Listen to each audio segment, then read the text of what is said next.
Magandang araw mga kaibigan. Bigyan natin ng reaction opinion itong post ng GMA News 1 hour ago. Pahayag ito ni Senator Ping Lacson. Ano ba talagang dahilan? Bakit umuugong na naman ang kudita sa Senado?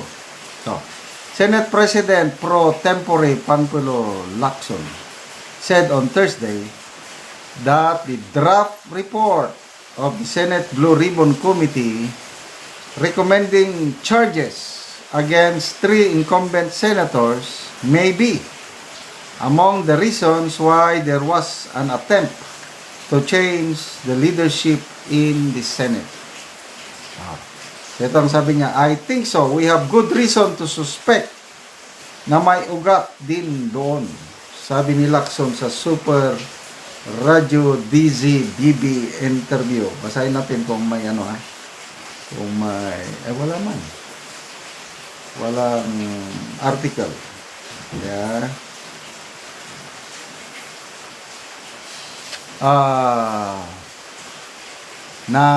Nasupalpal ito. Nasupalpal silang dalawa kasi I don't know bakit na-i-release yung report na yun, walang paintulot. Leak nag-leak. Basahin ko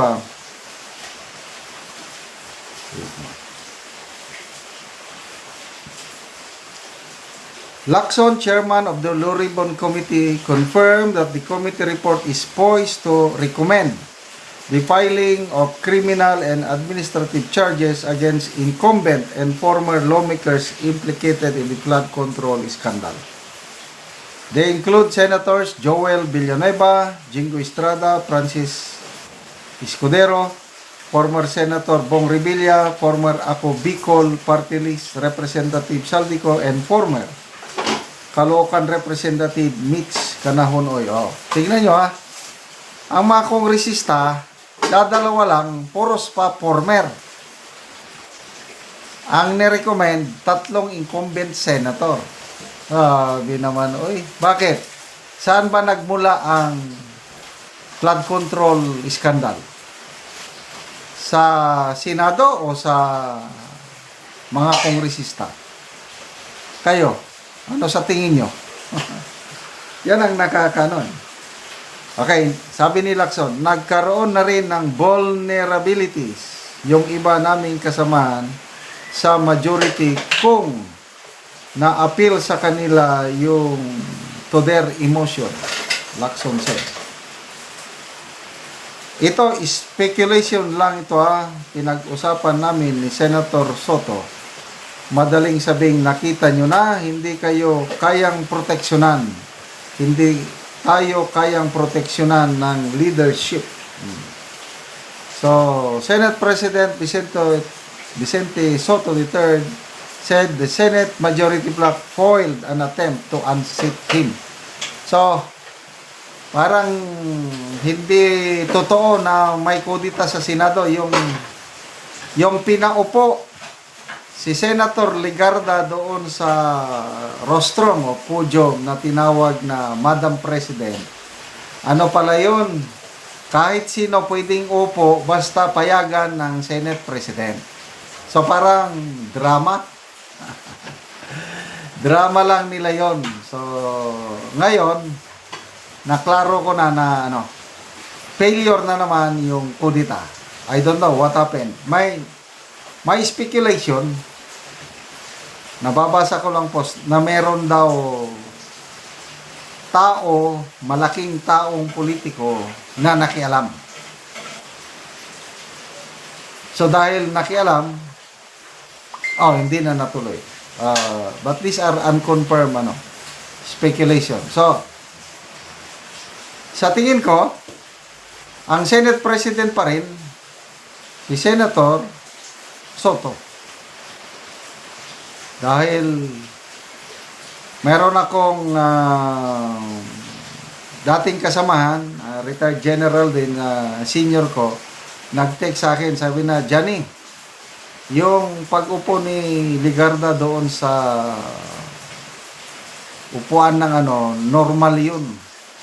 Kahit sino na i-authorize ng Senate president na mag-preside, tatawagin talaga na president, Mr. President o Madam President. Pinasakay lang ang kan. So, anyway, good luck sa minority black. But I believe na this will not be the last. Sabi nga ni Senator Lacson na yung kudita sa Senado is a continuing crime.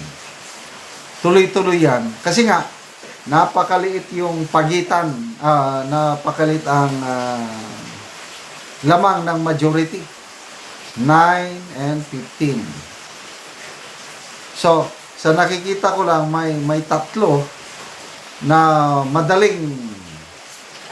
madaling sumakabilang grupo. Magkapatid na Bilyar at saka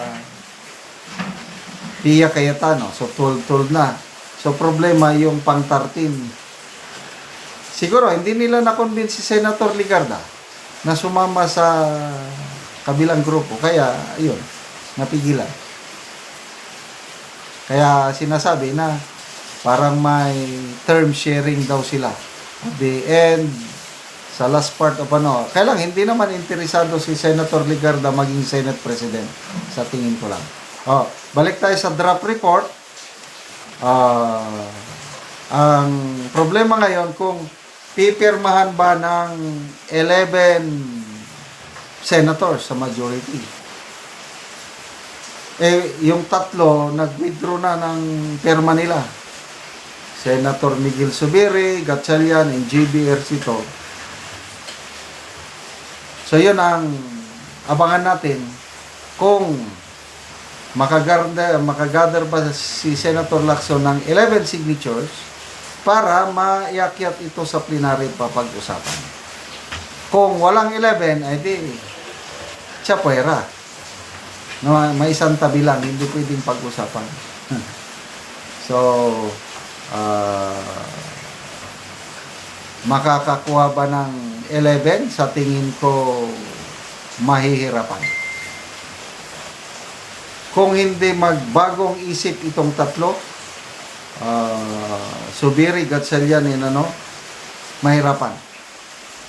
Kasi nakikita ko rin yan, sina Senator Pia Cayetano, baka langanin din mag-pirma niyan. So, good luck sa Blue Ribbon Committee report na ito. Salamat mga kaibigan sa inyong pagsubaybay sa ating channel. Nakakatulong kayo ng malaki sa tribong Talandig ng Bukidnon dahil ang income natin sa channel na ito is pantulong sa tribo. Namimigay tayo ng libreng yero at pako para makapagpatayo sila ng mas maayos na tirahan. Panoorin nyo ang video nito. Ni siyang kulang na tagaan og yero. So muna ni ang iyang balay. Ug karon muna ni ang itsura sa atop ni angkor sa natagaan ng og yero. So mga putol-putol na jod. O gipang butangan na gani og mga kahoy kay kung mag-ulan magtulo na.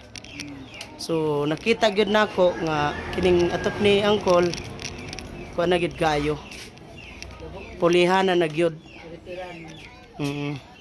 So kinahanglan gyud nila nga magpulihan ni.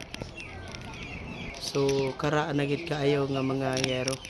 O karon ante angkol pila na ni katuig ang inyong balay nga inani na ang itsura sa inyong atop nga yero? 12 na katuig. 12 na katuig.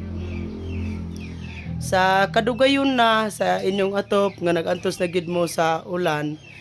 Ngano man sa 12 na katuig ante nga wala gid mo nakapalit og yero nga aron mapulihan ang inyong atop. Tungod man gud sa pagkawalad una mo magtrabaho mi sa yuta nga bisan abuno na galisod pud gihapon unya dayon plano unta namo nga gayuhon dali pero wa magyud namo ika-afford na kay among mga anak estudyante. Wala siya nga murag alanganin gid kami. Bisan pasalamat ako karon nga ana ay bisan og gamay panabang dako na sa amo pagpasalamat nga sila kamo ang giagian og mga panalangin nga nakaabot din sa amo. So nagpasalamat kami sa sponsor niya ni karon sa among napaymuslan nga sin yung gipiyal sa amo. Salamat kaayo. among pasidungog diha kaninyo nga hinaot unta nga magmalampuson ang mga katuyuan para inyong gihimo karon. So, unsay trabaho dai nimo Col? Gapanguma, Farmer mag-uuma lang gyapon.